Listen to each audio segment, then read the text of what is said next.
dust swirled across the barren street of Timber Creek as Delia Zimmerman stood beneath the scorching Montana sun, clutching a letter that had traveled 2,000 miles to break her heart. It was 1878, 5 years since Benjamin Pearson had ridden out of town, with promises of return once he'd made his fortune in the gold fields of California. 5 years of waiting, defending her choice to anyone who would listen and many who wouldn't, that Ben would come home to her, just as he'd sworn on that cool September morning when he'd kissed her goodbye. "He ain't coming back, Delia," her father had told her just that morning over breakfast, his weathered face set in familiar lines of disapproval. "Sooner you accept that, the sooner you can get on with your life." The letter trembled in her hands. Ben's handwriting, once so familiar, now looked like the scrawl of a stranger. His words were sparse, lacking the poetry he'd once used when declaring his undying love. He wasn't coming back. He'd found another life in San Francisco, a life that didn't include her. Delia crumpled the paper in her fist, the crushing weight of humiliation pressing against her chest. 5 years of defending him against every skeptical glance, every pitying smile. 5 years of telling her sisters, her friends, her parents, that their love was worth waiting for. 5 years wasted on a man who hadn't even the courage to return and tell her to her face. "Miss Zimmerman?" She turned, hastily wiping away an errant tear with the back of her hand. Brady Porter stood behind her, his tall frame casting a long shadow across the dusty ground. She hadn't heard him approach, too lost in her own misery. "Mr. Porter," she acknowledged, tucking the crumpled letter into her skirt pocket. "I didn't see you there. Forgive me for startling you," he said, his voice low and gentle. "You seemed upset." Brady Porter was new to Timber Creek, having arrived only 3 months prior to take over as foreman at the Hollister Ranch. He was a quiet man, known for his skill with horses and his steady hand during the spring cattle drives. Women throughout town whispered about his handsome features and the mysterious scar that ran along his jawline, but Delia had paid him little mind. Her heart had been occupied elsewhere. "It's nothing," she lied, straightening her shoulders. "Just some disappointing news." His eyes, a startling shade of blue against his sun-darkened skin, studied her face for a moment longer than was comfortable. "Bad news has a way of looking worse in the heat of the day," he finally said. "My mother always said troubles seem smaller after sunset." Delia attempted a smile, though it felt brittle on her face. "Your mother sounds like a wise woman."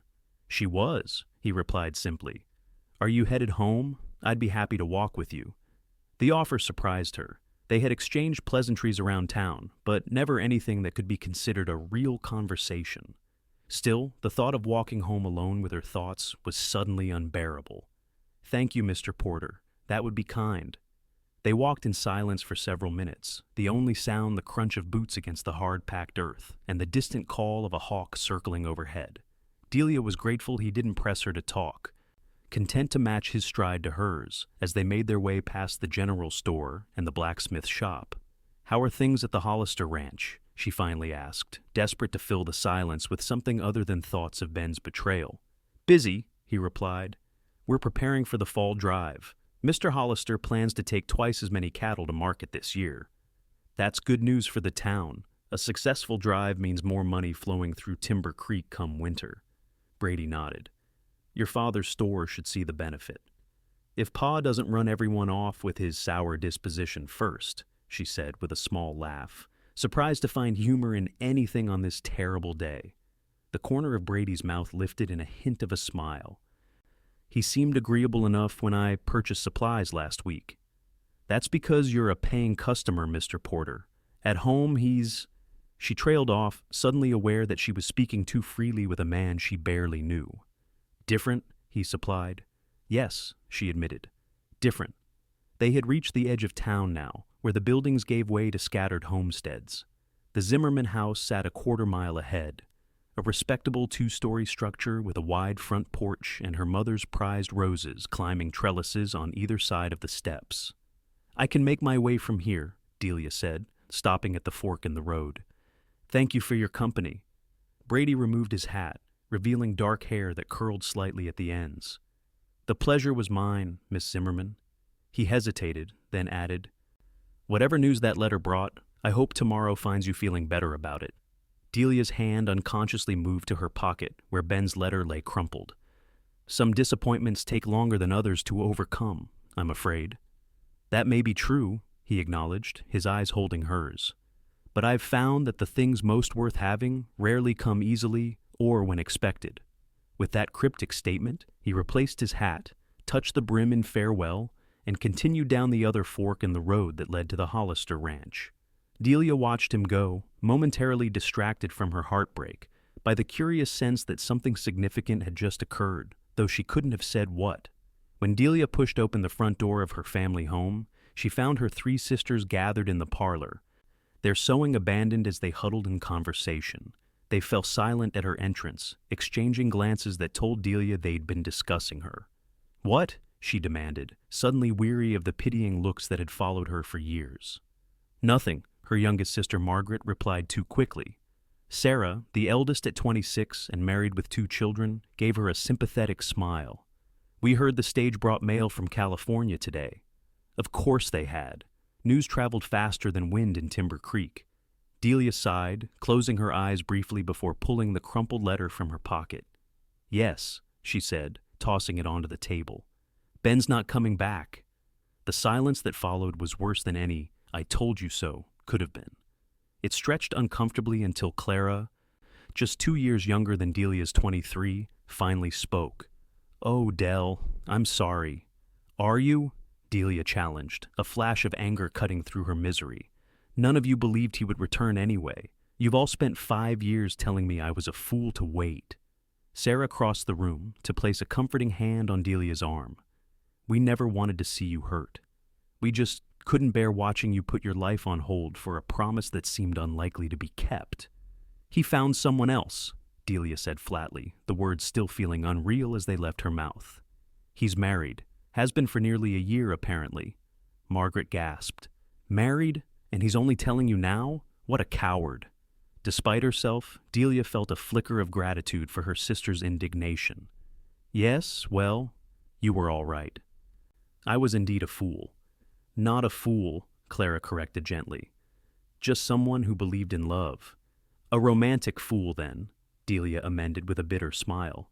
"Either way, you can all stop worrying about me now. I'm officially done waiting for Benjamin Pearson." "Good," came her father's gruff voice from the doorway. George Zimmerman stood with his arms crossed, his expression a mixture of anger and parental concern. "That boy never deserved your loyalty, Delia. Never did understand what you saw in him anyway." "George," her mother chided, appearing behind him, "this isn't helping." Eleanor Zimmerman moved past her husband to embrace her daughter. "I'm so sorry, my darling," she whispered. "So very sorry." Delia allowed herself to be held for a moment, drawing comfort from her mother's familiar lavender scent before pulling away. "I'd like to be alone for a while," she said, her voice steadier than she felt. "Of course," her mother agreed. "I'll call you for supper." Delia climbed the stairs to her bedroom, each step requiring more effort than the last. Once inside, she closed the door and leaned against it, finally allowing the tears to fall freely. 5 years. 5 years of her life spent dreaming of a future with a man who had so easily replaced her, while she had faithfully turned away every potential suitor who had shown interest. William Thornton, the banker's son, who had asked her to the Founders' Day dance 3 years running. Thomas Mercer, the new schoolteacher who had brought her wildflowers and poetry books. Even Sheriff Jackson had made his interest known, though he was nearly 15 years her senior. All declined because her heart belonged to Ben. The worst part wasn't that Ben had broken his promise. It was that everyone had seen it coming, except her. The pitying glances, the well-meaning advice, the gentle suggestions that perhaps it was time to consider other prospects, all had been met with stubborn refusal. She had believed in Ben's love with such certainty that she had made it her identity. Delia Zimmerman, the woman waiting for her true love to return. Now, who was she? Crossing to the window, she looked out at the mountains in the distance, their peaks still capped with snow despite the summer heat. She had imagined Ben crossing those mountains on his return journey 1,000 times. In her daydreams, he always rode a magnificent stallion, his saddlebags heavy with gold. his face lighting up at the first glimpse of Timber Creek, foolish, childish fantasies. A movement on the road below caught her eye. Brady Porter was riding past on his way back to the Hollister ranch, his broad shoulders straight in the saddle, his black hat pulled low against the afternoon sun.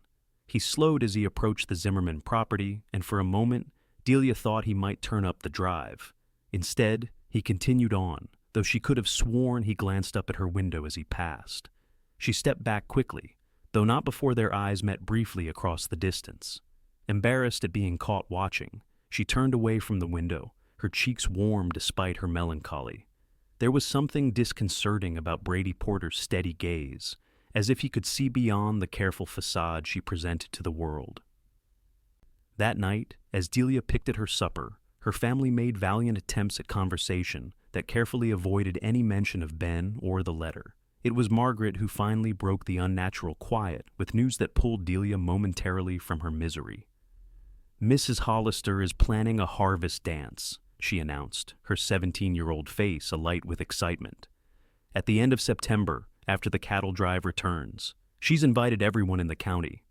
"That's nice," their mother replied, clearly relieved to have a safe topic of discussion. "The Hollisters always host lovely gatherings." "I heard Mr. Porter is organizing much of it," Margaret continued, darting a glance at Delia. "Mary Hollister says her mother thinks very highly of him. Says he's the best foreman they've had in years." Delia looked up from her barely touched plate. "Why are you looking at me when you say that?" Margaret shrugged, not quite meeting her eyes. "No reason. Just thought you might be interested since I saw him walking you home today." "He was being polite," Delia said flatly. "Nothing more."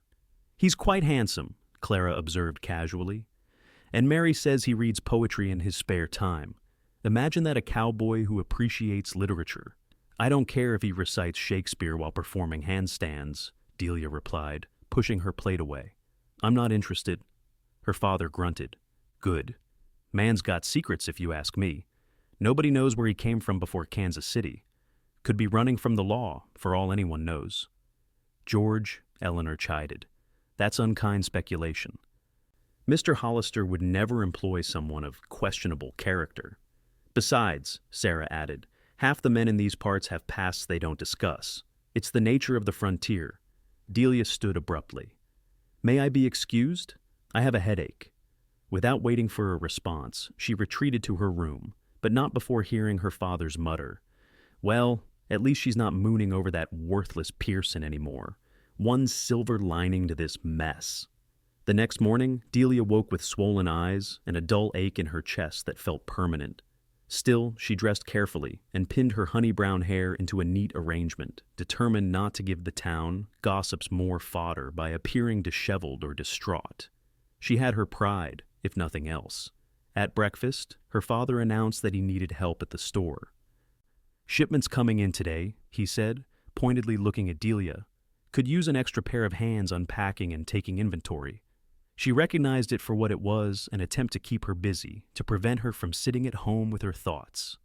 "I'll come," she agreed, grateful for the distraction despite her father's transparent motives. Zimmerman's general store was the largest in Timber Creek, supplying everything from flour and sugar to tools, fabrics, and firearms. George Zimmerman had built it from nothing after arriving in Montana Territory 15 years earlier with a young family and little else. His shrewd business sense and fair pricing had made the store successful, even as other establishments had come and gone. The morning passed quickly as Delia checked inventory against shipping manifests and arranged new goods on shelves. The work was methodical and required enough concentration to keep her mind from wandering to Ben, at least for brief periods. Shortly before noon, the bell above the door jangled and Brady Porter stepped inside, removing his hat as he entered. Delia was balancing on a stool, arranging boxes of ammunition on a high shelf, and nearly lost her footing at the sight of him. "Careful there," he said, crossing the store in long strides and steadying the stool with one hand. "That's a hard fall." "I'm fine," she replied, flustered by his proximity. "Just startled."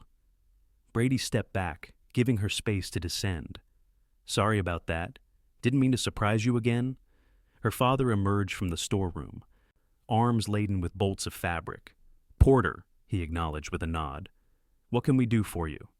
Mr. Hollister sent me to pick up supplies for the drive, Brady replied, handing over a folded piece of paper. He said you'd have most of it ready. George set down the fabric and took the list, examining it through his spectacles. Got most of this set aside already. Delia, fetch those crates from the back while I finish with this inventory. Grateful for the excuse to put distance between herself and Brady, Delia retreated to the storeroom. When she returned, pushing a handcart loaded with crates, she found her father and Brady engaged in conversation about cattle prices and the coming winter. Weather's gonna turn early this year, her father was saying. My knee tells me so. And it's never wrong about these things. Brady nodded seriously. The elk are already moving to lower elevations. I've noticed the same thing. Smart man, George approved. Not many city folk pay attention to nature's signs. I'm not from the city, sir, Brady corrected mildly. Grew up on a ranch in Colorado. My father taught me to read the land before I could read books. George's expression softened slightly. Colorado, eh? What brought you to Montana? A shadow passed briefly over Brady's face. Change of scenery, he said after a slight pause. Needed a fresh start after the war. Delia watched her father reassess the younger man. George Zimmerman had strong opinions about those who had fought in the war between the states, having lost his younger brother at Antietam. Which side? He asked bluntly. Union, Brady replied, meeting the older man's gaze steadily. 3rd Colorado Cavalry, though I'm not proud of everything we did. George nodded once, apparently satisfied. Well, that's honest at least. Delia, help Mr. Porter load these supplies into his wagon. I need to check on that shipment of stoves that was supposed to arrive yesterday. As her father disappeared into the back room, Delia found herself alone with Brady Porter for the second time in 2 days. She busied herself with adjusting the items on the cart, avoiding his gaze. Your father's a good man, Brady observed, lifting a heavy crate with ease. Protective of his family. He is, she agreed, following him outside with a smaller box. Though sometimes his protection feels more like a prison. The words slipped out before she could stop them, and she immediately regretted her candor. I shouldn't have said that, she added quickly. Pa means well. Brady placed the crate in his wagon and turned to take the box from her arms. Most fathers do, he said, his fingers brushing hers during the exchange. Doesn't make it any easier to live under their judgment. He spoke as if from experience, and Delia found herself curious despite her determination to maintain a polite distance. You don't get along with your father? My father passed 10 years ago, Brady replied, returning to the store for another load. But we had our disagreements when he was alive. He wanted me to take over the family ranch. I wanted to see more of the world first. And did you? See the world? A rueful smile crossed his face. Parts of it. Enough to appreciate what I left behind. Though by then it was too late to tell him so. They worked in companionable silence for several minutes, loading the remaining supplies. When the wagon was full, Brady secured the load with practiced efficiency, then turned to her. Miss Zimmerman, he began, then hesitated. I know it's not my place to ask, but are you all right? Yesterday you seemed troubled. Delia stiffened. The last thing she wanted was pity from this man she barely knew. I'm perfectly fine, Mr. Porter. Thank you for your concern. He studied her face for a moment, clearly unconvinced. Sometimes talking helps, he offered, and sometimes a stranger is easier to talk to than family. Is that what we are, strangers? The question emerged more softly than she'd intended. For now, he replied, his blue eyes holding hers. Though I'd like to change that, if you're amenable. Before she could formulate a response, the store door opened and George Zimmerman stepped out, saving her from having to reply. Brady touched the brim of his hat in farewell and climbed onto the wagon seat, gathering the reins. Much obliged for your help, Miss Zimmerman, he said formally, though his eyes conveyed something more personal. Perhaps I'll see you at the Hollisters' harvest dance. Perhaps, she allowed, stepping back as he set the horses in motion. Her father watched the wagon roll away, a speculative look on his weathered face. Seems a decent sort, he commented. For a cowboy. Coming from George Zimmerman, who regarded most cowboys as irresponsible drifters, this was high praise indeed. Delia merely nodded. unwilling to give her father any reason to suspect that Brady Porter had stirred her interest, however slightly. Because he hadn't, she assured herself as they returned to the store. She was in no position to consider any man, having just had her heart shattered by Ben's betrayal. The last thing she needed was to develop feelings for another man who would inevitably leave, as all men in her experience eventually did. Still, as she resumed her work, Delia found her thoughts returning to Brady's parting words. For now, he'd said of their status as strangers. As if he already knew that would change, as if their paths were destined to cross again and again until familiarity replaced distance. The idea was both unsettling and strangely comforting. The following weeks passed in a blur of routine tasks and careful avoidance of well-meaning neighbors who had heard about Ben's letter. Delia threw herself into work at the store and helping her mother preserve the summer's bounty for winter. At night, she read voraciously, losing herself in novels that transported her far from Timber Creek and her own disappointment. She saw Brady Porter occasionally, usually from a distance as he rode through town on ranch business. Once, they crossed paths at church, exchanging brief pleasantries before her mother whisked her away to speak with Reverend Thompson's wife. Another time, she spotted him deep in conversation with Sheriff Jackson outside the telegraph office, both men looking uncharacteristically serious. Despite her determination to keep her distance, Delia found herself noticing things about him. The way he always dismounted to help Mrs. Jenkins with her packages when he encountered the elderly widow in town. How he tipped his hat to every lady he passed, regardless of age or social standing.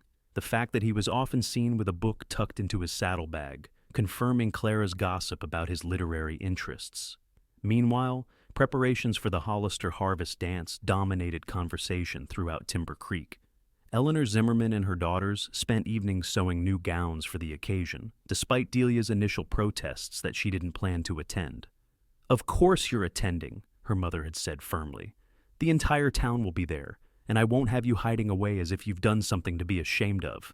"I'm not ashamed," Delia had retorted. "I simply have no desire to stand around while everyone whispers about poor, foolish Delia Zimmerman, who waited 5 years for a man who married someone else." "Then give them something else to whisper about," Clara suggested, measuring lace for her own dress. "Show up looking more beautiful than anyone has ever seen you. Dance with every eligible bachelor, and laugh so convincingly that no one would dare pity you." The idea had merit, Delia had to admit. Perhaps the best revenge against town gossips and against Ben himself, though he would never know it was to appear completely unaffected by his betrayal. "Fine," she had conceded. "I'll go. But I'm wearing blue, not pink."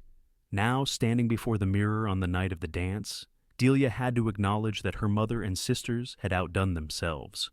The blue gown, with its fitted bodice and gracefully draped bustle, complemented her fair coloring perfectly.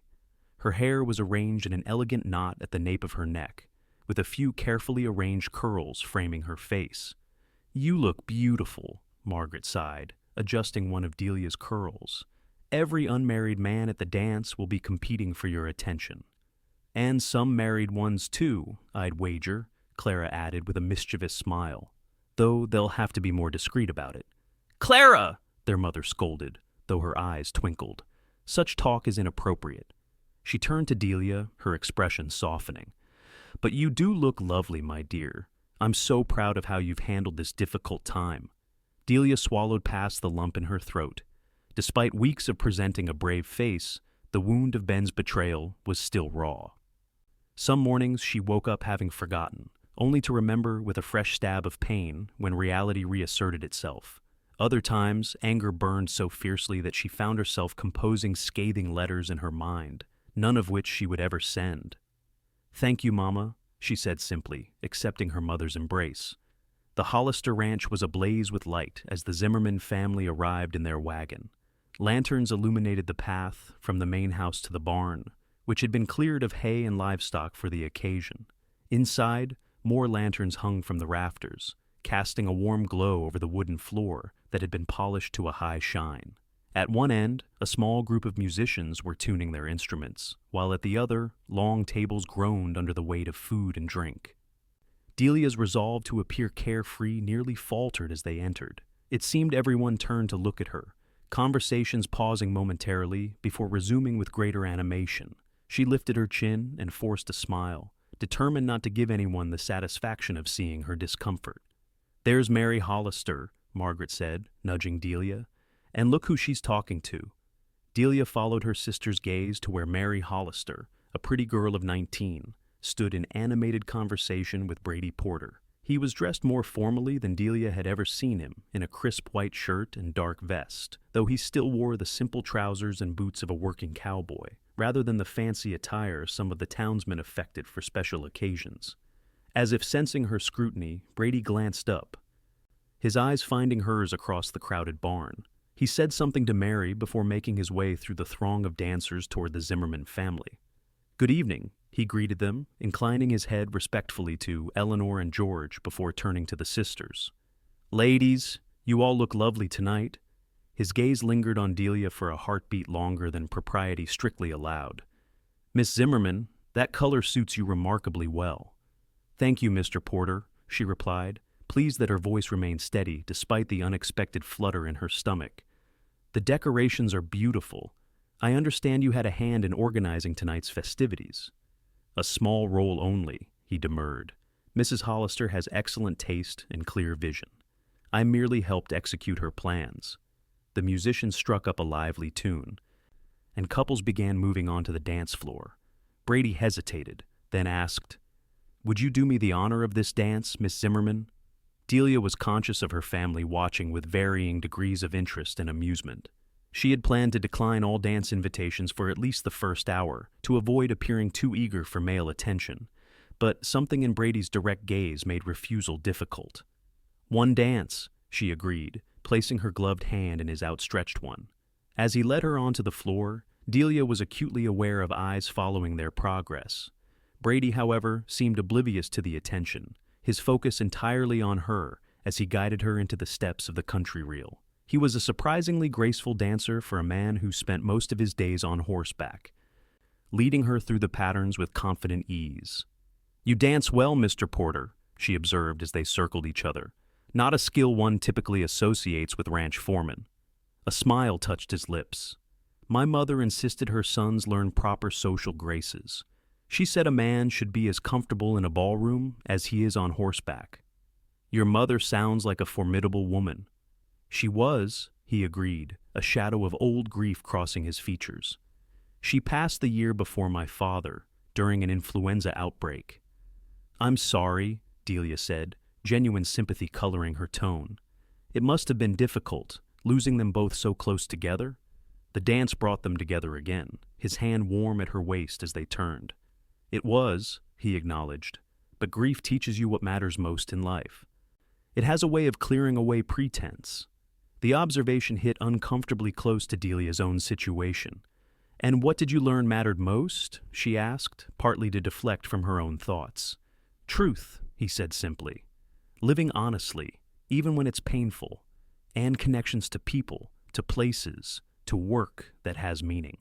His blue eyes held hers as they separated and came together again in the pattern of the dance. "What about you, Miss Zimmerman? What matters most to you?" The question caught her off guard. In the wake of Ben's betrayal, she'd been so focused on what she'd lost that she hadn't considered what she truly valued. "I'm not sure anymore," she admitted. "I thought I knew, but—" Understanding flickered in his gaze. "Sometimes we need to lose what we thought we wanted to discover what we truly need." The music ended before she could respond, and couples around them applauded the musicians. Brady led her back to where her family stood, her father's expression a mixture of approval and caution. "Thank you for the dance, Miss Zimmerman," Brady said formally, though his eyes conveyed more than his words. "I hope you'll save another for me later in the evening."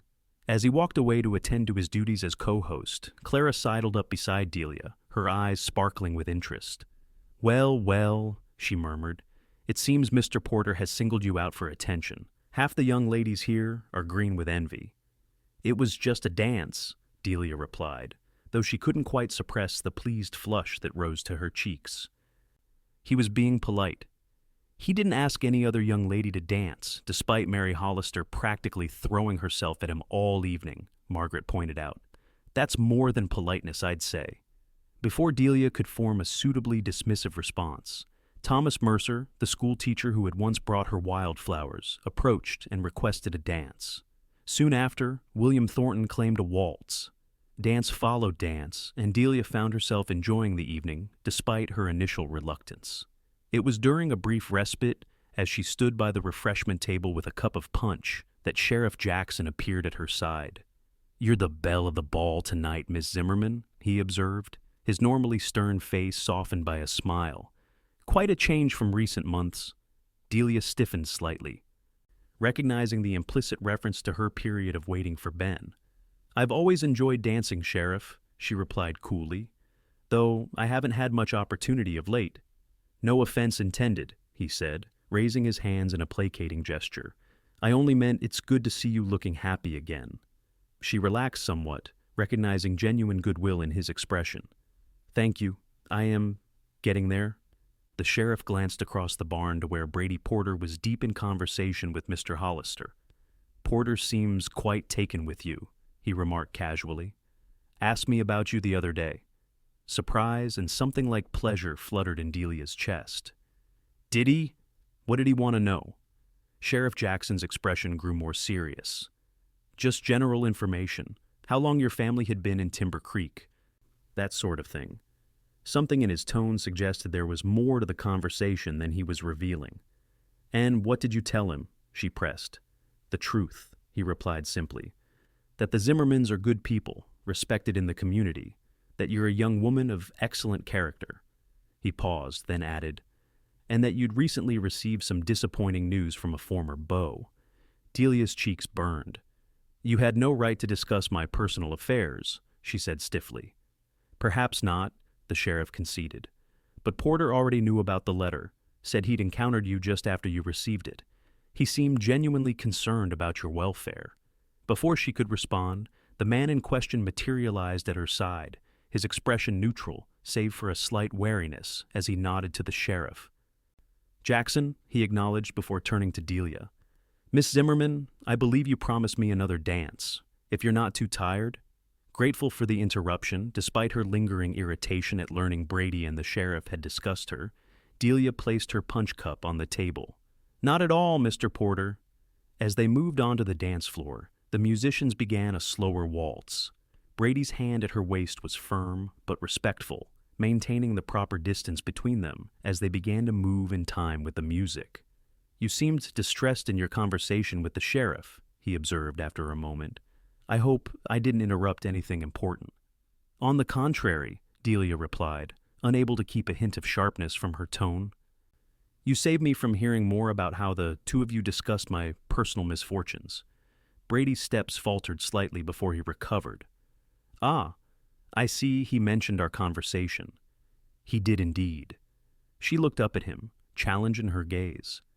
"Why were you asking about me, Mr. Porter?" He was silent for a moment, guiding her through a turn before responding. "Because you intrigued me," he finally said. "From the moment I saw you standing in the street with that letter, looking as if your world had ended but determined not to let it show." His honesty disarmed her. "That still doesn't explain why you would discuss me with Sheriff Jackson." "I wanted to know if you were spoken for," Brady admitted. "I knew there had been someone, but wasn't sure of the current situation." The sheriff seemed the most discreet person to ask. "So discreet that he told you about Ben's letter?" Delia observed dryly. A rueful smile crossed Brady's face. "In fairness, I already knew about the letter, as he said. I just didn't know the specifics, nor did I ask for them.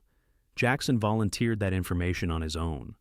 They danced in silence for several measures, Delia torn between indignation at being the subject of gossip and an unexpected warmth at learning Brady had been interested enough to inquire about her. "I apologize if my actions caused you discomfort," Brady said eventually. "It wasn't my intention." Delia sighed, her irritation fading. "No, I'm sorry for reacting so strongly. It's just difficult knowing everyone in town is talking about my situation." "Not everyone," he corrected gently.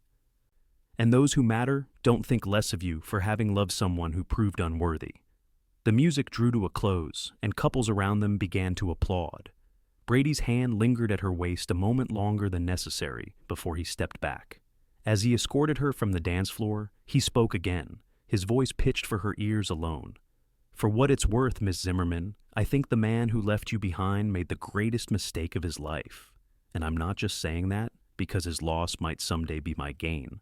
With that bold statement hanging in the air between them, he excused himself to attend to his duties as host, leaving Delia standing with her heart beating a rapid tattoo against her ribs and her cheeks flushed with color that had nothing to do with the exertion of dancing.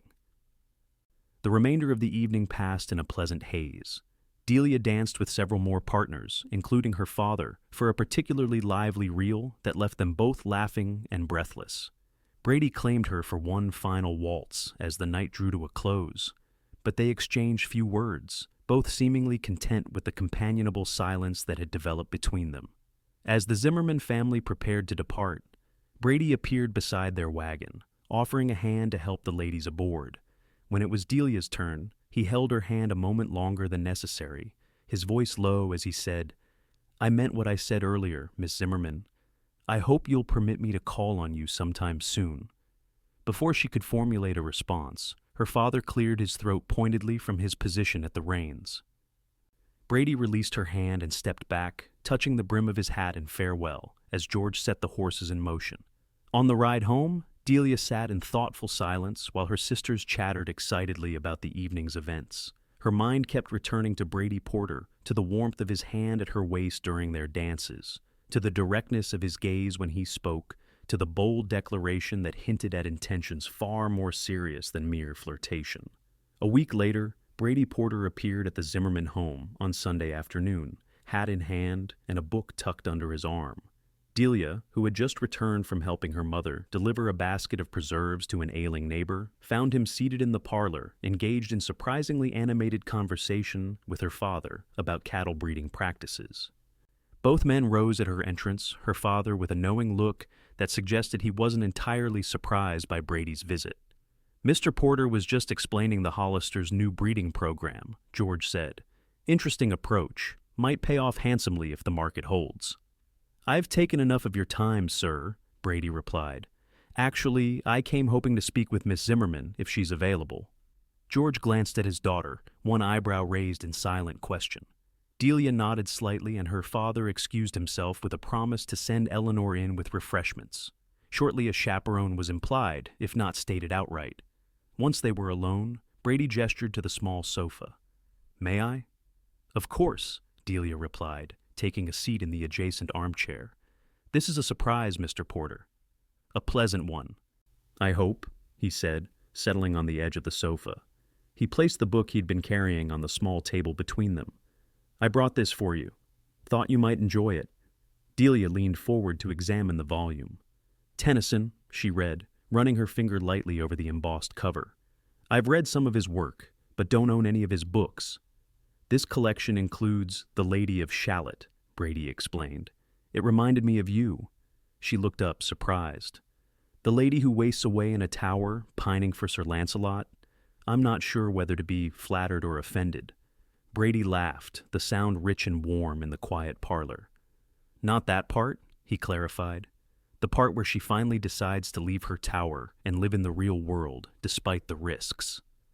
There's courage in that choice." Delia's breath caught at the unexpected insight. Before she could respond, her mother appeared with a tray of lemonade and cookies, her expression a mixture of curiosity and approval as she set it down between them. "Mr. Porter, how lovely to see you again," Eleanor said. "Did you enjoy the harvest dance? It seemed a great success." "It was indeed, madam," Brady replied, accepting a glass of lemonade with a grateful nod. Mrs. Hollister was very pleased with the turnout. As her mother settled into another chair, clearly intending to remain, Delia suppressed a sigh. The conversation turned to general topics: the unseasonably warm weather, preparations for winter, news of a new family moving to town. Through it all, Brady maintained an easy charm, answering Eleanor's thinly veiled inquiries about his background and intentions with good-natured honesty. He spoke of growing up on his family's ranch in Colorado, of losing his older brother in the early days of the war, of his own service with the Union forces. He mentioned briefly that he'd spent time mining in Nevada after the war, then working cattle drives from Texas to Kansas before settling for a time in Kansas City. "And what brought you to Timber Creek?" Eleanor asked, refilling his lemonade glass. "It's rather off the beaten path." A shadow crossed Brady's face. "Change," he said, after a slight pause. "I needed a fresh start after some personal disappointments in Kansas City." Delia caught the hesitation and wondered at it. There was more to that story, she was certain. But her mother seemed satisfied with the answer, moving on to ask about his position at the Hollister Ranch. "Mr. Hollister has been very good to me," Brady said. "I started as a regular hand but was promoted to foreman within a few months. He's even talking about making me a partner eventually, if things continue well." Eleanor's eyebrows rose at this information. A partnership in one of the most successful ranches in the territory was no small prospect, suggesting Brady Porter was a man with a promising future. When Brady finally took his leave an hour later, Eleanor accompanied him to the door, while Delia remained in the parlor, the Tennyson volume open in her lap. She had just found The Lady of Shalott when her mother returned, a speculative expression on her face. "Well," Eleanor said, settling back into her chair, "Mr. Porter is certainly a more serious prospect than I realized." Delia looked up from the book. "What makes you say that?" "A man doesn't call formally on Sunday afternoon with gifts unless his intentions are serious," her mother replied. "And he took great care to make a good impression on both your father and me. Very deliberate, I'd say." "Perhaps he's just being friendly," Delia suggested, though she knew it wasn't true. Brady Porter's interest had been clear in every look, every carefully chosen word. Eleanor shook her head, a knowing smile playing about her lips. "No, my dear, that man is courting you. The only question is whether you're ready to be courted." Delia traced the embossed cover of the Tennyson volume, considering her mother's words. Was she ready? The wound of Ben's betrayal was still raw. But already the sharp pain had dulled to a persistent ache that surfaced mainly when she allowed herself to dwell on it. And there was something about Brady Porter, his steady presence, his quiet confidence, the thoughtful way he observed and listened, that made her feel secure in a way she never had with Ben. "I don't know," she finally admitted. "It seems soon." "There's no proper timeline for matters of the heart," her mother said gently. "And you don't have to decide anything now. Mr. Porter strikes me as a patient man who knows the value of taking time to build something lasting." In the weeks that followed, Brady called at the Zimmerman home with increasing regularity. Sometimes he brought small gifts, a book of poetry, wildflowers gathered on his rides. Once a beautifully carved wooden box that he admitted sheepishly had been made by one of the ranch hands who was skilled in woodworking. "You shouldn't feel obligated to bring something every time," Delia told him during one of their walks around the Zimmerman property, chaperoned at a discreet distance by Margaret. "Your company is gift enough." Brady smiled, the autumn sunlight catching in his dark hair. "I like seeing your face when I give you something you enjoy," he admitted. "It's selfish, really." Their conversations ranged widely, from literature and music to more practical matters of ranch management and town politics. Brady was surprisingly well-read for a man who had spent most of his life working with his hands, and Delia found herself engaging in debates about poetry and philosophy that she'd never been able to have with Ben, whose interests had been far more practical. As October gave way to November, the weather turned sharply colder. Snow dusted the mountains, and frost painted the windows of the Zimmerman home each morning. Delia found herself looking forward to Brady's visits with increasing anticipation, her heart lifting at the sight of him riding up the lane on his big bay gelding. It was during one such visit, as they sat in the parlor while an early winter storm raged outside, that Brady finally spoke of his personal disappointment in Kansas City. "I was engaged," he said quietly, staring into the crackling fire rather than meeting her eyes, "to a woman named Catherine Maxwell. She was the daughter of a prominent businessman, far above my station in many ways, but she claimed that didn't matter to her." Delia's hands stilled in her lap, the sewing she'd been working on forgotten. "What happened?" Brady's jaw tightened. "Her father happened. He'd tolerated our courtship, but when I asked for her hand, he made it clear he had higher aspirations for his daughter than a former soldier turned cowboy." His voice took on a bitter edge. "He offered me money to leave town. When I refused, he arranged a job for me with a cattle company in Wyoming, telling Catherine I'd accepted it and chosen career advancement over her. And she believed him? Delia asked, incredulous. Not at first, Brady replied. But her father was persuasive, and I was absent called away to help a friend whose ranch had been hit by rustlers. By the time I returned, her father had convinced her I'd been using her to advance my position and had never intended marriage. That's terrible, Delia said softly. Didn't you try to explain? Brady's laugh held no humor. I tried, but by then she was already engaged to the son of her father's business partner, a match her father had been orchestrating all along, I later discovered. He finally met Delia's gaze, his blue eyes shadowed with old pain. She wouldn't even see me. Sent a note saying she'd been a fool to believe my promises and that I shouldn't contact her again. Delia felt a chill that had nothing to do with the winter storm outside.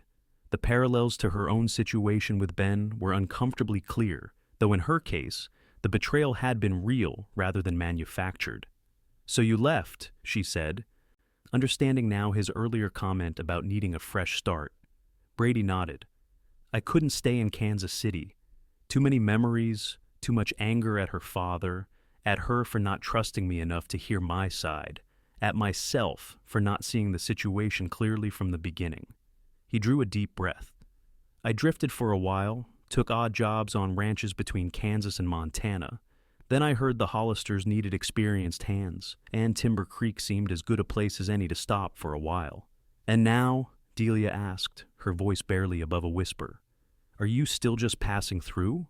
Brady's gaze held hers, all pretense of casual conversation gone. No, he said simply. Not anymore. The weight of unspoken meaning hung between them, heavy with possibility. Delia became acutely aware of her mother's presence at the far end of the parlor, ostensibly focused on her knitting, but undoubtedly listening to every word. I should check on dinner, Eleanor announced, rising with perfect timing. I'll just be a moment. As her mother left the room, Delia found herself alone with Brady for the first time since their courtship, for that was what it had become, despite neither of them having formally acknowledged it had begun. Delia, Brady said, using her given name for the first time, I need you to know something. I didn't plan this when I came to Timber Creek, but from that first day, when I saw you trying so hard to be brave in the face of heartbreak, something changed for me. He leaned forward, close enough that she could see the varied shades of blue in his eyes, like the sky reflected in a mountain lake. I know it's been a short time, and I know you're still healing from what happened with him. I don't expect anything now, but I want you to know that my intentions are serious. When you're ready, if you ever are, I'll be here. The front door burst open before Delia could respond, bringing a gust of cold air and her father, snow dusting his coat and hat. Storm's getting worse, George announced, stamping his boots on the mat. Porter, you'd best stay for dinner and wait it out a bit. Roads are drifting badly already. Brady straightened, the intimate moment broken. Thank you, sir. I appreciate your hospitality. As they moved to the dining room, Delia caught Brady's eye, a silent promise passing between them that their conversation wasn't over, merely postponed. Dinner was a lively affair, with George regaling them with news from town and Margaret pestering Brady with questions about life on the Hollister ranch. Throughout the meal, Delia was conscious of Brady's presence beside her, the occasional brush of his arm against hers, sending currents of awareness through her body. After the dishes were cleared, George invited Brady to join him for a cigar in his study, an unprecedented honor that did not go unnoticed by the women of the family. When the men had gone, Clara nudged Delia with a knowing smile. Pa's actually warming to him, she observed. Never thought I'd see the day he'd willingly share his precious cigars with a suitor. He's not officially a suitor, Delia protested weakly. Clara rolled her eyes. Please, he's called every Sunday for the past month, brought you gifts, and now Pa's sharing cigars with him. If that's not courtship, I don't know what is. Later, as Brady prepared to leave, despite George's offer of the spare room for the night, Delia followed him to the door. Her father, with unusual tact, busied himself stoking the fire, giving them a moment of semi-privacy in the entryway. Thank you for telling me about Catherine, Delia said softly, helping Brady into his heavy coat. I understand better now why you've been so patient with me. Brady turned to face her, his expression serious in the dim light. "We've both been hurt by people we trusted," he said, "but I don't want those experiences to define us or limit what might be possible between us." Impulsively, Delia reached out to straighten his collar, her fingers lingering against the rough wool of his coat. "Nor do I," she admitted. "I've spent too long looking backward. It's time to look forward instead." A smile transformed Brady's features, warming his eyes and softening the strong line of his jaw. "Does that mean you'll consider my suit, Miss Zimmerman?" "I'll consider it, Mr. Porter," she replied, her own smile matching his. "In fact, I've been considering little else these past weeks." Brady captured her hand, pressing a brief warm kiss to her gloved knuckles. "Then I'll call again on Sunday, weather permitting." "I'll look forward to it," Delia said, meaning it more than she would have thought possible just months before. After Brady had gone, disappearing into the snowy night astride his faithful gelding, Delia stood at the window watching until the darkness swallowed him completely. She was surprised to find her father at her elbow, his expression thoughtful as he gazed out into the storm. "Porter's a good man," George said after a moment. "Better than Pearson ever was, if you ask me." Coming from her father, who had made no secret of his dislike for Ben, even before the betrayal, this was significant praise. "You think so?" Delia asked. George nodded, his weathered face serious in the firelight. "He works hard, speaks honestly, and treats you with respect. More importantly, he looks at you like you're the sun and moon combined." He placed a hand on her shoulder, an unusual gesture of affection from her typically stoic father. "You could do a lot worse, daughter, and I doubt you could do much better in these parts." As December arrived with its short days and long nights, Brady's courtship of Delia became the subject of much good-natured gossip in Timber Creek. The eligible bachelor and the woman who had waited 5 years for another man made for compelling speculation, especially as it became clear to everyone that the relationship was heading toward a serious commitment. For Delia, the weeks passed in a pleasant blur of Sunday visits, chaperoned walks, and carefully worded letters exchanged when Brady's duties at the ranch kept him away for days at a time. With each encounter, each conversation, she found herself drawing closer to him, the pain of Ben's betrayal receding further into the background of her thoughts. It was 2 days before Christmas when Brady appeared at the Zimmerman store while Delia was working alone, her father having gone to the bank to make a deposit. The bell above the door jingled, and she looked up from the inventory ledger to find him stamping snow from his boots, his cheeks ruddy from the cold. "Brady," she said, pleasure warming her voice. "This is a surprise. I thought you were helping with the Hollisters' cattle drive to the northern pasture." "Got back early," he replied, crossing to the counter where she stood. "Storm's coming in from the north, so we hustled the herd along faster than planned." His eyes took in the empty store. "Where's your father?" "At the bank," Delia explained. "He should be back shortly." Brady nodded, seeming uncharacteristically nervous. "Good. That's good." He fidgeted with his hat, turning it in his hands. "Actually, I was hoping to speak with him." A flutter of anticipation stirred in Delia's stomach. There was only one reason a man would be nervous about speaking with her father. "Oh," she said, trying to keep her voice casual. "About what?" Brady's eyes met hers, a smile tugging at his lips. "I think you know, Delia." Before she could respond, the bell jingled again as George Zimmerman returned, bringing a gust of cold air and a flurry of snowflakes with him. "Porter," he greeted, removing his heavy coat. "Didn't expect to see you today. Thought you'd be up at the north pasture." "Finished early, sir," Brady replied, straightening his shoulders.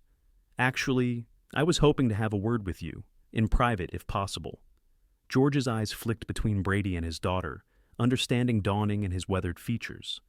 "I see," he said, his expression giving nothing away. "Delia, mind the store for a bit. Porter and I will use the office in back." As the men disappeared into the small room behind the counter, Delia pressed a hand to her racing heart. Though they'd spoken around the subject, Brady had never formally declared his intentions, nor had she explicitly encouraged him to do so. Yet, in the months since their courtship began, something had solidified between them, a foundation of mutual respect, genuine affection, and, increasingly, deeper emotion that neither had fully named. The minutes crawled by as Delia pretended to work on the inventory, her mind entirely occupied with imagining the conversation taking place in the back office. When the door finally opened and the men emerged, she looked up anxiously, seeking clues in their expressions. Her father's face was unreadable, but Brady's eyes held a quiet joy that made her breath catch. "Delia," George said, his voice gruff but not unkind, "I've given Porter permission to speak with you. I'll mind the store for a bit." "Take your time." With that surprising concession, he moved behind the counter, pointedly focusing his attention on the ledger she'd abandoned. Brady crossed to where she stood, taking her hand in his. "Will you walk with me?" he asked softly. "Just to the churchyard and back. It's not far." Despite the cold, Delia nodded, reaching for her coat and bonnet. The snow had stopped temporarily, leaving the street covered in a pristine white blanket that crunched beneath their boots as they walked. Brady kept her hand tucked securely in the crook of his arm, a gesture both protective and possessive that made Delia's heart race. The churchyard, with its neat rows of headstones now softened by snow, was deserted. Brady led her to the small gazebo at its center, designed for summer weddings, but rarely used in winter. Inside, they were sheltered from the wind, the white painted lattice creating a sense of privacy, despite being in full view of anyone passing by. "Delia," Brady began, taking both her hands in his, "these past months have been the happiest of my life. When I came to Timber Creek, I wasn't looking for anything more than honest work and a quiet place to rebuild my life. I certainly wasn't looking for love." His thumbs traced gentle circles on the backs of her gloved hands. "But then I saw you, standing in the street with that letter, looking so brave despite your heartbreak. And something inside me recognized you not just as a beautiful woman, but as someone whose heart matched my own." Delia's eyes filled with unexpected tears. "I felt it too," she whispered, "even then, when I was still reeling from Ben's letter. There was something about you that made me feel safe, understood." Brady's smile was tender as he reached up to brush a tear from her cheek. "I know it hasn't been long, and I know there are those who might say we're rushing, but I've lived enough to know that when something is right, it's right, regardless of time or circumstance." He took a deep breath, then lowered himself to one knee on the snow-dusted floor of the gazebo. From his pocket, he withdrew a small velvet box. "Delia Zimmerman, I love you. With all that I am, with all that I hope to become. Would you do me the great honor of becoming my wife?" As he opened the box, Delia gasped. Nestled inside was a ring of intricate gold filigree, a small but perfect diamond catching the winter light. It was beautiful. But more beautiful still was the naked hope in Brady's face as he looked up at her, awaiting her answer. In that moment, any lingering doubt, any whisper of hesitation vanished. The pain of Ben's betrayal, which had once seemed insurmountable, now felt like a distant memory, a necessary step in the journey that had led her to this man, this moment. "Yes," she said, her voice stronger and more certain than she'd expected. "Yes, Brady Porter, I will marry you." Joy transformed his features as he rose, slipping the ring onto her finger before gathering her into his arms. Their first kiss was gentle, a tender promise of all that was to come, but it quickly deepened into something more passionate as Delia wound her arms around his neck, drawing him closer. When they finally parted, both breathless, Brady rested his forehead against hers. "Your father suggested a spring wedding," he said, a hint of mischief in his voice. "But I argued for February. I don't think I can wait until spring to make you my wife." Delia laughed, happiness bubbling up within her like a spring. "February sounds perfect to me. The sooner the better." As they walked back to the store, arm in arm and exchanging occasional glances filled with wonder and joy, they passed Mrs. Jenkins sweeping snow from her front steps. The elderly widow paused in her task, observing their clasped hands and radiant expressions with knowing eyes. "Well now," she called, a smile creasing her wrinkled face, "isn't that a sight to warm an old woman's heart? Congratulations, you two." News traveled fast in Timber Creek. By the time they reached the store, several other townspeople had offered congratulations. Having either observed Brady's proposal from a distance or simply read the happiness in their faces, Delia's father looked up as they entered, his eyes immediately going to their joined hands and the ring now sparkling on his daughter's finger. "Well," he asked, though the answer was obvious. She said yes, Brady confirmed, his voice betraying a hint of wonder, as if he still couldn't quite believe his good fortune. A rare smile crossed George Zimmerman's face. Good, he said simply. Your mother will be pleased, Delia. She's been planning this wedding in her head since Porter's second visit. The next few weeks passed in a whirlwind of preparations and celebrations. Eleanor Zimmerman, true to her husband's prediction, threw herself into wedding plans with enthusiasm, while Delia's sisters alternated between helping with arrangements and teasing their formerly heartbroken sibling about her rapid change of fortune. I never would have believed it, Clara remarked, as they sorted through fabric swatches for Delia's wedding gown. 6 months ago, you were devastated over Ben. Now look at you positively glowing with happiness. I can hardly believe it myself sometimes, Delia admitted, running her fingers over a piece of cream-colored satin. It's as if Ben's betrayal was actually a gift in disguise. If he hadn't written when he did, I might never have met Brady, or at least never have been open to what he offered. Margaret looked up from her sewing. Do you ever hear from Ben? Does he know you're getting married? Delia shook her head. No, and I don't imagine he cares. His life is in California now. She selected the cream satin decisively.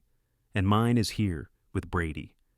On a crisp February morning, with sunlight streaming through the stained glass windows of Timber Creek's small church, Delia Zimmerman became Delia Porter. She wore a gown of cream satin, lovingly sewn by her mother and sisters, with lace at the collar and cuffs that had adorned Eleanor's own wedding dress 27 years earlier.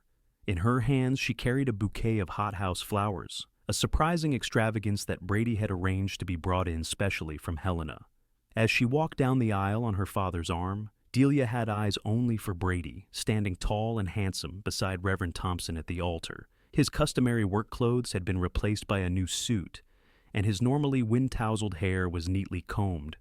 But his smile that was unchanged, as warm and genuine as the first time it had been directed at her. The ceremony was simple but heartfelt, witnessed by nearly everyone in Timber Creek and the surrounding farms and ranches. When Brady spoke his vows, his voice rang clear and true through the church, leaving no doubt in anyone's mind that he meant every word. When it was Delia's turn, she was surprised to find her own voice equally strong, her hand steady as she slipped a plain gold band onto Brady's finger. I now pronounce you man and wife, Reverend Thompson announced, beaming at the couple. Mr. Porter, you may kiss your bride. Brady cupped Delia's face in his hands as if she were made of the finest porcelain, his blue eyes filled with a tenderness that made her heart swell. I love you, Mrs. Porter, he whispered, just before his lips met hers, in a kiss that sealed their vows more effectively than any words could have done. The wedding reception, held at the Hollister Ranch, was the social event of the season. Tables groaned under the weight of food prepared by the women of the community, while Mr. Hollister had generously provided several barrels of his best whiskey and wine. A group of musicians played lively tunes, and dancing continued well into the evening. As Brady led Delia in a waltz, holding her closer than propriety might strictly allow now that they were married, she caught sight of her family watching from the edge of the makeshift dance floor. Her sisters were beaming, her mother dabbing at suspiciously moist eyes, and even her father wore a smile of genuine pleasure. Happy? Brady asked, following her gaze. More than I ever thought possible, she replied honestly, though I still can't quite believe how quickly everything has happened. Last summer, I thought my life was over when Ben's letter came. Now, I can hardly remember why I was so devastated. A shadow crossed Brady's face at the mention of Ben, quickly replaced by something more complex. Not quite anger, not quite satisfaction, but perhaps a mixture of both. He wasn't worth the wait, Delia, he said softly. Not if he could throw away someone as precious as you. The simple truth in his words struck her with unexpected force. All those years of waiting, of defending her choice to friends and family, who had seen what she refused to acknowledge, that Ben Pearson had never intended to return, that his promises had been as insubstantial as morning mist. She had clung to an illusion, a dream of love that bore little resemblance to reality. What she had found with Brady, in contrast, was solid and real, a love built on mutual respect, shared values, and genuine understanding. A love that had blossomed quickly but rooted deeply, drawing strength from the very wounds that might have made them both wary of trusting again. "No," she agreed, holding her husband's gaze. "He wasn't worth the wait. But you were worth finding, and that makes all the difference." Their life together began in a small cabin on the Hollister property, a temporary home, while Brady continued his duties as ranch foreman. Mr. Hollister, true to his word, made Brady a junior partner that spring, giving him a stake in the ranch's success that promised future security for the young couple. Delia divided her time between helping her father at the store and learning the basics of ranch management from Mrs. Hollister, who had taken the younger woman under her wing. Though the work was often demanding, Delia found satisfaction in contributing to their future, and in the quiet evenings spent with Brady, reading by the fire, or simply talking about their days. It was during one such evening in late summer, as they sat on the small porch of their cabin, watching the sunset paint the mountains in shades of gold and purple, that Delia shared news that would change their lives once more. "Brady," she said, her voice soft but steady, "I have something to tell you." He turned to look at her, a question in his eyes. "What is it, love?" Delia took his hand, placing it gently over her still flat stomach. "We're going to have a baby. Come spring, there will be 3 of us." For a moment, Brady stared at her in stunned silence, his eyes wide with wonder. Then a smile of pure joy spread across his face, and he gathered her into his arms with a whoop of delight that startled the horses in the nearby corral. "A baby," he repeated, pressing a reverent kiss to her forehead, her cheeks, finally her lips. "Our baby. Oh, Delia, I didn't think I could love you more than I already did. But I was wrong." As he held her close in the gathering dusk, Delia thought back to that day nearly a year before, when she had stood in the street of Timber Creek with Ben's letter crumpled in her hand, certain that her life had ended before it had truly begun. How little she had known then of what the future held of the love that awaited her, the family she would build. The happiness that would make her previous dreams seem pale and insubstantial by comparison. Her family had called her a fool for waiting for Ben, and they had been right. But in the end, that waiting and its painful conclusion had led her to something far better than anything she had imagined for herself. It had led her to Brady, to this moment, to the promise of a future filled with love and purpose. And that, Delia knew with absolute certainty, had been worth every moment of heartbreak along the way. When spring arrived, bringing with it new life throughout the ranch, Delia gave birth to a healthy baby girl they named Emma Eleanor Porter. Brady, who had paced anxiously outside the bedroom during the long hours of labor, entered with tear-filled eyes when the midwife finally invited him in. At the sight of his wife cradling their newborn daughter, he dropped to his knees beside the bed, overcome with emotion. "She's perfect," he whispered, gently touching the baby's tiny hand, "just like her mother." As Emma grew from infant to toddler, the Porters' fortunes continued to rise. Brady's partnership in the Hollister Ranch proved even more successful than anticipated, with his innovative breeding programs and management strategies increasing profits substantially. By Emma's second birthday, they had built a proper house of their own, on land, adjacent to the main ranch, a comfortable 2-story home with plenty of room for their growing family. Delia, now expecting their second child, often marveled at the twists of fate that had brought her to this life. One warm summer afternoon, as she sat on the wide front porch watching Brady play with Emma in the yard, a letter arrived bearing a San Francisco postmark. Her heart gave a curious little skip as she recognized Ben Pearson's handwriting for the first time in 4 years. For a moment, she considered simply burning it, unread. What could he possibly have to say that would matter to her now? But curiosity won out, and she carefully opened the envelope. The letter inside was brief, its tone subdued. Ben explained that he had recently passed through Montana on business and had heard about her marriage and child from an acquaintance in Helena. He offered congratulations and expressed hope that she had found happiness, adding that his own marriage had ended after just 2 years. "I often think of the promises I made to you," he wrote near the end. "And I regret the pain my broken word must have caused. You deserve better, Delia. I hope this Brady Porter is the man I failed to be." Delia refolded the letter slowly, watching as Brady swung their giggling daughter up onto his shoulders, his face alight with the simple joy of fatherhood. In that moment, Ben Pearson seemed not just a part of her past, but a figure from another life, entirely a ghost, with no power to affect her present happiness. When Brady noticed her watching, he smiled and carried Emma up the porch steps. "What's that?" he asked, nodding toward the letter in her hand. "A ghost," Delia replied truthfully. "From another lifetime." Understanding dawned in Brady's eyes as he caught sight of the return address. "Ben," he said, his voice neutral, though his arm tightened slightly around Emma. Delia nodded, then deliberately tore the letter in half, then quarters, then eighths, letting the pieces scatter in the summer breeze. "Not worth thinking about," she said, rising to take Emma from his arms. "Not when I have everything I could ever want right here." Brady's expression softened as he pulled her close, mindful of her pregnancy and their daughter between them. "I thank God every day for bringing me to Timber Creek," he murmured against her hair, "for giving me a second chance at love with the most remarkable woman I've ever known."